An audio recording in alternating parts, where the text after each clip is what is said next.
If a credit card company or a collection company say that they're willing to settle for less than you owe, a lot of times they are willing to settle for less than you owe, but you got to wonder why. Sometimes they do this because they're past the statute of limitations, the time that they could actually sue you, so they just rather settle that out. Sometimes you dispute and they want to just settle the account out and just have that last day activity update on your credit reports too. And then a lot of times, if you guys are looking to buy a house or you just want to get past like some debt, honestly, I just settled and paid it off, especially like portfolio recovery. They had all the information on me, they had everything that they needed, and I need to get that account off. And my credit score went up over 40 points from selling it. So if you guys get a notice and if they willing to settle, think about selling that account out, especially if you look into get like a house and it's messing with your debt to income ratio. Definitely look into settling it out.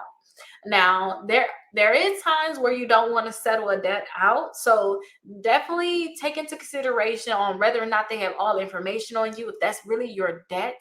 And that goes for like collection companies. If they violated your rights, like your FCRA rights, you want to figure out if you want to settle. But sometimes you still want to settle, but you want to tell them, hey, I'm going to settle with this because you violated me.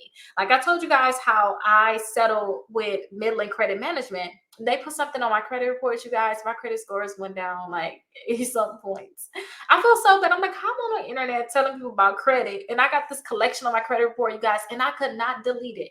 I get this deleted a lot for everybody, and I'm like, they won't delete it for me. This is a sign.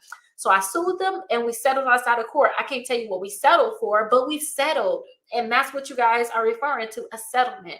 So you may just want to go ahead and settle with them because at some point you're probably going to settle with them and just get it out the way. And if you could, ask them to delete it. Like if you were to pay and settle, ask them, hey, if I settle with you, can you delete this account from my credit reports? And a lot of times they will be able to delete it.